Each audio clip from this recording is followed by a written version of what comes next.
Só você pode tomar essa decisão. Ninguém mais. Ninguém mais. Nenhum anjo, nenhum arcanjo, nenhum marmanjo, ninguém poderá tomar essa decisão por você. É você que precisa chegar nessa hora e tomar essa decisão. Nós estamos deixando o encardido nos matar, nos apodrecer, nos estragar. Porque não confiamos no Senhor todas as nossas preocupações. Não cheguei nessa palavra ainda. Só você pode tomar essa decisão. De confiar no Senhor, confiar ao Senhor, abrir o seu coração. Dizer, está aqui, Senhor. Está aqui essa sujeira, Senhor. Essa foi a causa pela qual Jesus chamou Pedro para ser papa. Porque Pedro era convicto, Pedro era cabeça dura. A primeira vez que Jesus se encontra com Pedro, em Lucas 5, ele tinha passado uma noite inteirinha pescando. Pescou o quê? Nada. E quando chegou de manhã, que Jesus chegou na praia, o que Pedro estava fazendo? A sua Bíblia diz, ele estava consertando as redes. Eu acho isso espetacular. E eu, se fosse ele de manhã, eu mandava a barca para os quintos infernos, jogava aquela rede na água e ficava o dia inteiro dizendo, você não. Oh, Senhor. Você. Quando Jesus viu que Pedro, depois de passar uma noite inteira pescando, gente, fica uma noite inteira na beira de um rio para você ver. Os pernilongos faz festa. Os pernilongos andam mais do que gente em acampamento, é uma coisa de louco. Os pernilongos grudam na gente. Os pernilongos, eles fazem divisão em grupo para saber quem eles vão atacar, que área vai atacar, aonde é possível te irritar mais. Molhado, cansado, a noite inteira jogando a rede. Aí chega de manhã, descobriu por que não pescou. A rede estava furada. O que furou a rede? Não sabemos. Não sabemos nem se quando ele foi pescar, a rede já estava furada. Nós sabemos que São Lucas, Lucas é médico. O médico, quando escreve, ele está fazendo diagnóstico e prognóstico. Ele vai na causa e na consequência. Médico é assim.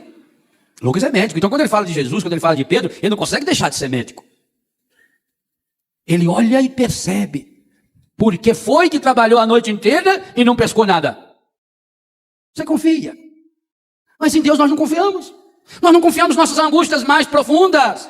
Nós vamos deixando isso nos apodrecer cada dia, cada dia. E quanto mais tempo eu deixo o problema...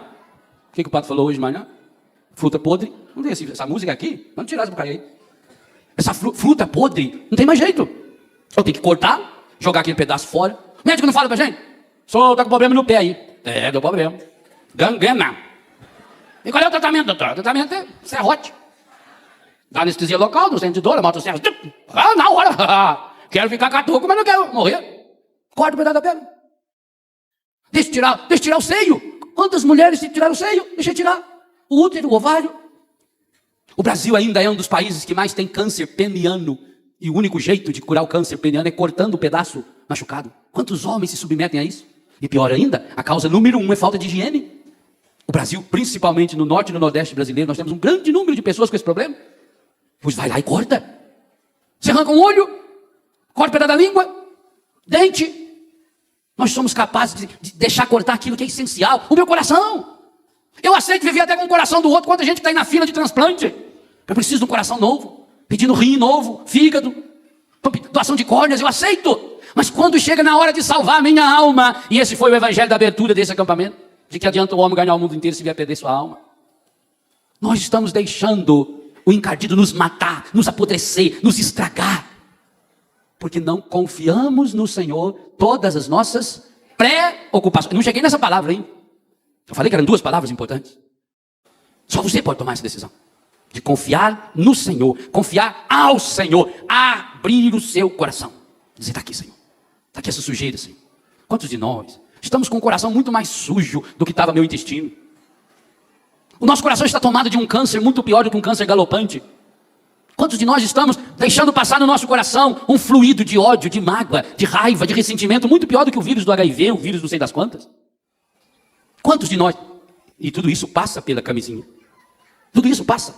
Porque tudo aquilo que vai nos fechando, tudo aquilo que é fechamento, vocês observem bem, gente, até para eliminar, ou tentar diminuir, repito o que disse ontem, mesmo que fosse 100% eficaz, a igreja seria contrária ainda. Se até para isso a pessoa sugere, o humano sugere fechamento, isolamento. A relação sexual com preservativo é a relação sexual consigo mesmo. Não é para ninguém, não é encontro de ninguém. É fechamento. Então o humano vai ensinando isso, que você não deve abrir seu coração para Deus. E se você não abre o seu coração para Deus, aquele transplante que Ele prometeu desde ontem de manhã, e que foi retomado na missa, e que nós rezamos maravilhosamente, não vai acontecer. Agora você já pensou? Que coisa triste. Você sabia que você tem aqui a maior equipe médica do mundo, a mais eficaz e eficiente. Você tem todos os equipamentos. Você tem aqui um coração novinho, novinho, novinho, que uma família de um menino acidentado está oferecendo para colocar no seu peito. Mas só depende de você dizer, eu quero. E você fica, tranca-se. Por mais que os médicos amem você, por mais que sua mãe, que seu pai, que seu irmão, que o seu marido, sua mulher ame você, não pode tomar essa decisão por você. Você precisa tomar essa decisão.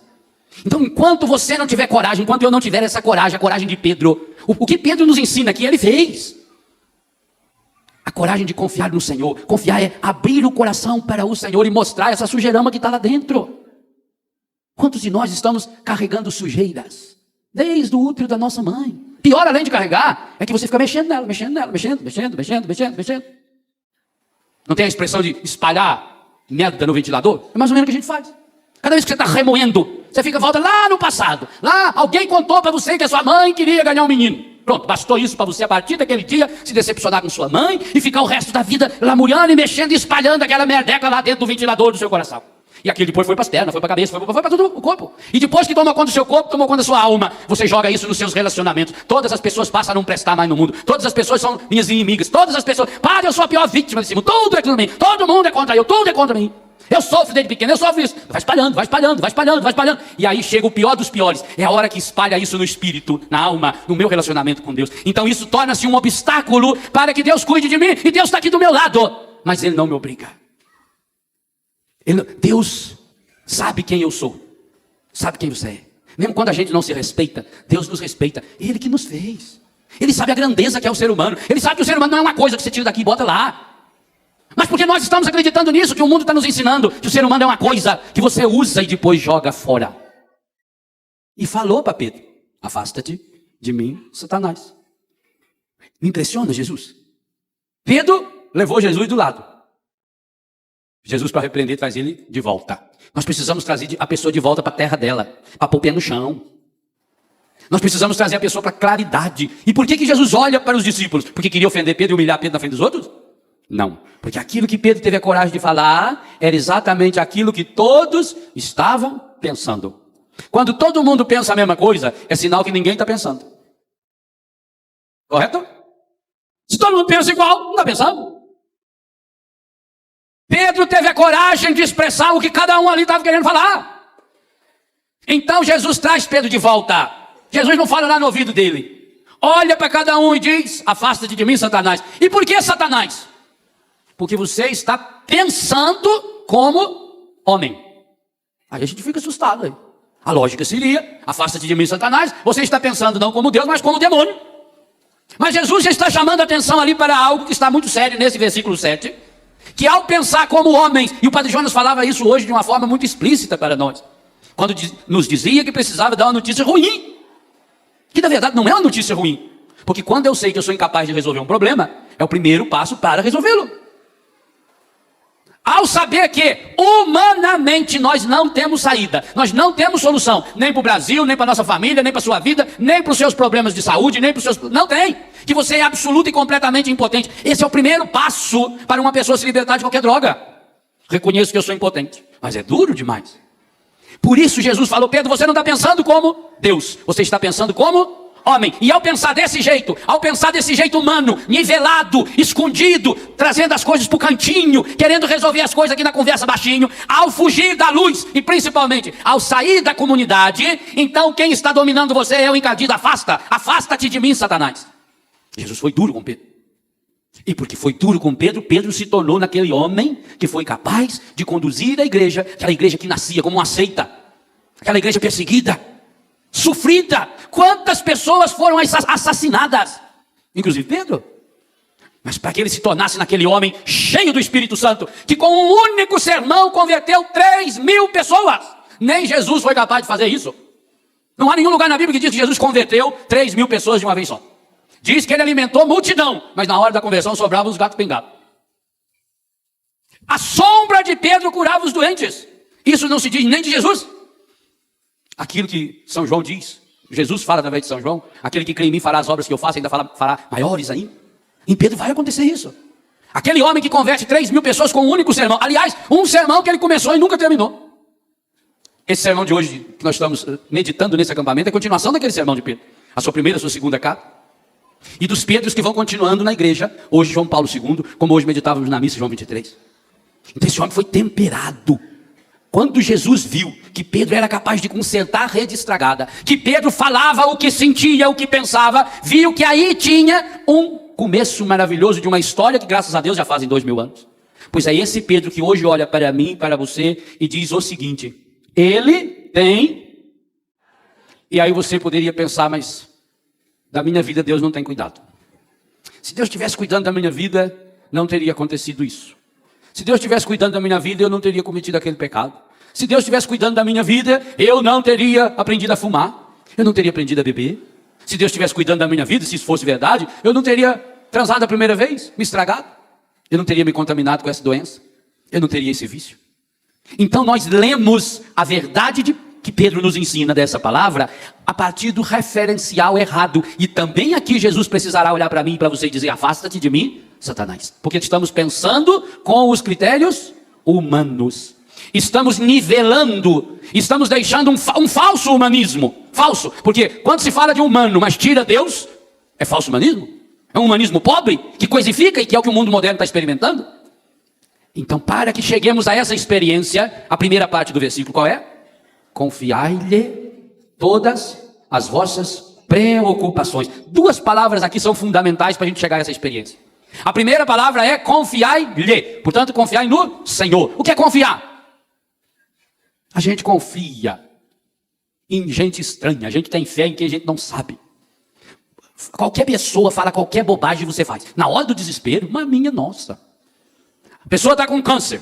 Aí vem alguém na televisão, fala: olha, aqui é a descoberta do doutor Hipócrita não sei das quantas. Formado na universidade não sei da onde. Que aí põe um nome esquisito, ninguém sabe onde que fica. E esse doutor fala: agora a descoberta mais recente diz que a pessoa tomar a própria mijada, ela é curada do câncer.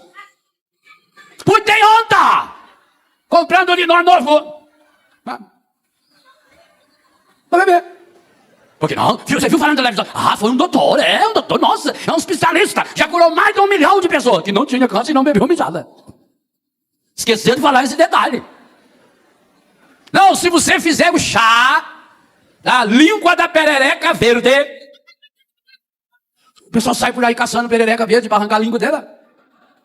Por quê? Porque alguém falou, um doutor não sei o quê, deu na televisão, falou no jornal. Basta dizer isso, ó. Soube o que falar na televisão? Não, vai lá. Era um doutor, um grupo de especialistas falou. Está comprovado. Já tem um monte de gente lá. E vai atrás. Nós confiamos, nós acreditamos. Nós obedecemos ordens absurdas.